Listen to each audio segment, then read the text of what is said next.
This is a 2023 Toyota 4Runner TRD Pro, and it is Toyota's off-road centric trim level of the 4Runner. And today, I'm going to be bringing you a review of it. I'm Aiden, and you're watching God Next. Now, on the exterior of the 4Runner, starting up front, I want to talk about some of the design styling cues up here. You do have these nice and sharp design headlights that Toyota's put on the 4Runner.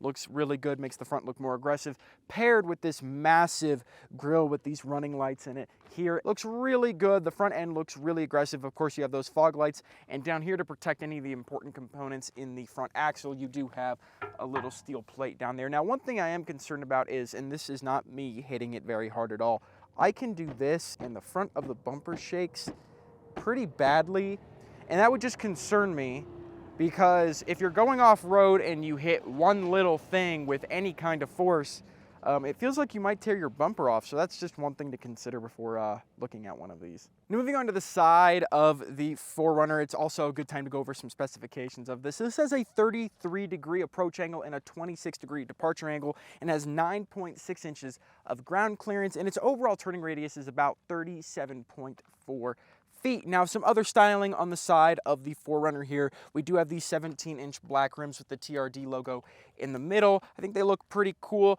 And moving down the side, you do have these side steps right here, these steel ones that feel really nice and sturdy. And up on the roof, of course, you have this little roof rack where you could put a bunch of things if you're going out on any of your expeditions that you plan to do in the TRD Pro. And of course, it being a TRD Pro, Toyota wants to show that off, so they've stuck another TRD Pro badge on the side of the car. It's not like Toyota did this from the factory, but the previous owner did some nice specifications for the styling of this car. I love the all black look that the previous owner went with. Makes it look really aggressive, really stealthy, even though it is a massive off-road SUV. It's a great look for the 4Runner. Now let's talk about the back of the 4Runner here. Of course, you have the massive 4Runner badge along the back, and you also have this TRD Pro badge down here with your tow hitch and everything like that. Now, something cool on the 4Runners, and really the only notably cool thing back here, is the fact that this entire rear window can roll down. As you can see here, if you have pets or anything like that and you want to have them get some fresh air, you can have this window be open, and they'll be open until the environment without the wind blowing in their face. Now, another thing I want to show you guys is how throaty this V6 sounds. It's not super loud, but it's not that weird turbo air noise you get with some of the other competitors for this car, because this is a naturally aspirated V6. I will show you what that sounds like. Go ahead and rev it. Kind of got a little bit of a GTR note to it, but that's just a V6. But yeah, it sounds decent for being a Toyota, of all things. Now let's talk about the powertrain inside of this 4Runner, and basically about every other 4Runner out there. This is a 4-liter V6, naturally aspirated, big old school V6, only makes 270 horsepower and 278 pound-feet of torque. And I say only because that's much less than what its competitors do, like for, say, the Bronco. And you might say, well, price for everything like that. It starts at $54,000, which is in the ballpark of a Bronco with its 2.7-liter V6. So this is a bit underpowered and old school compared to some of the newer released off-road vehicles from other competing brands. It's also old school because it's mated to a 5-speed automatic transmission. Now, if you look at the Wrangler, it has an 8-speed, and if you do look at the Bronco, it has a 10-speed automatic. But no, this has a good old classic 5-speed automatic, and that is basically what you're going to get with every 4Runner you can find out there, because it's been using this powertrain for over a decade. Now let's move on to the interior here. I'm going to start off with some positives, and then I'm going to move into the negatives of this interior. Positive is it's a very comfortable place to be. Though it is a Toyota and they're not known for super high-end materials, they've made it a nice place to be. Seats are nice and comfortable.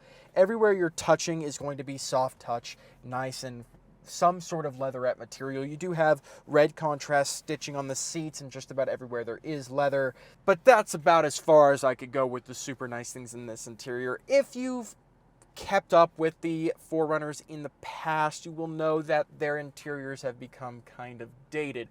It's been refreshed once or twice here and there with new tech, but for the most part, it looks the same as it did 10 years ago, especially on the center control stack.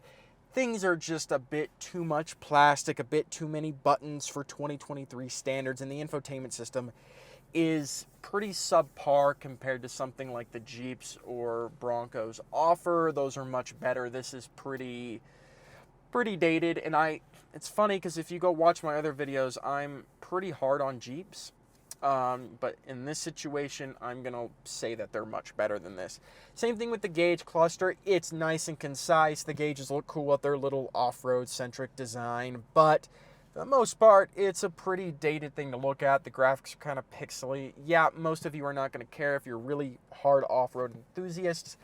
But for anyone else out there buying a 4Runner just as a family car, and this goes for every trim level in the model, it's pretty dated, and you're probably going to get more for the same price out of other cars. For anyone who does like 4Runners out there, it's not a bad interior, but it is pretty dated. For storage in here, you do have a nice size center console with the 120 watt outlet.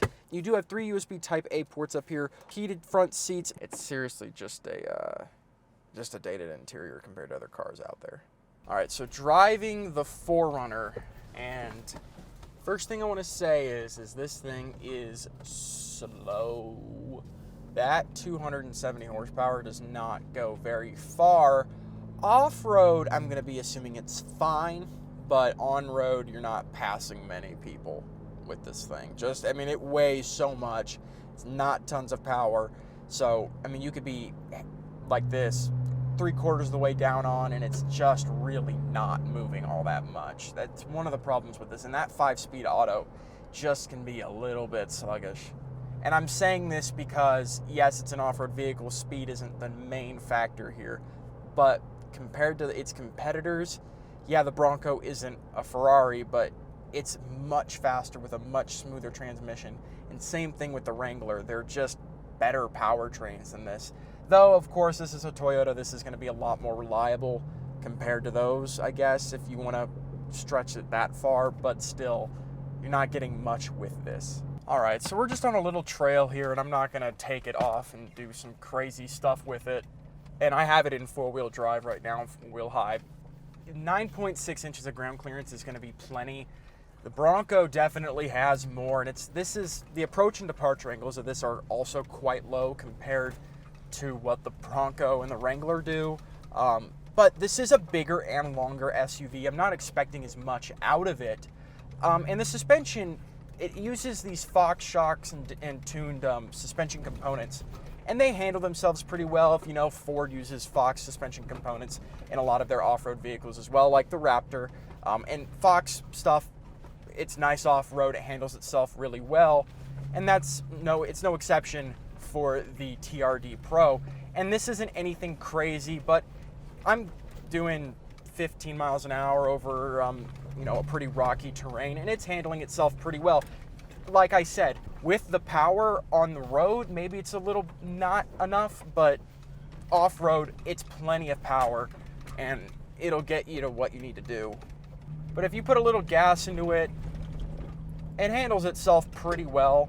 And we're not in any situation where we can use 4-wheel low reliably or for any reason at all. Now let's talk about some of the off-road features that you get when it comes to technology in the car. You do have a crawl mode up here that's using this little turn lever up here, and you can switch between different crawl modes. And of course, you also have different terrain modes using the lever to the right of that, the little switch. That lets you choose different terrains based on what situation you're going to be in. This also does have a rear locking differential, and it has an advanced traction control for off-road situations as well. Those are pretty standard things to have on an off-road vehicle. I'm not saying the 4Runner doesn't have every feature necessary for an off-road vehicle. I'm just saying in general, it's kind of dated compared to its competitors out there. Yes, you're going to get everything you need in a car like this. The only thing I would say when it comes to like differential locking and everything is that the Wrangler and the Bronco have a front locking diff as well. This one doesn't have one of those. So yeah, overall, the feature set you get for off-roading in this car is pretty good. But when it comes to, how new and fancy it is, the 4Runner is looking kind of dated. And that is the 2023 4Runner TRD Pro. Not much has changed since the 4Runner, in all honesty, came out that long ago, but, people still buy these things. I don't think I would buy one, even though $54,000 isn't tons of money compared to some other off-road vehicles out there, but I still don't think I'd buy one. The tech just is not there, and this design is ages old at this point. So yeah, if you guys like the video, make sure you hit that like button down below. And if you want to see more from us, make sure you subscribe. And to get notifications from us, make sure you hit that bell next to that subscription button too. And I'll see you all in the next video.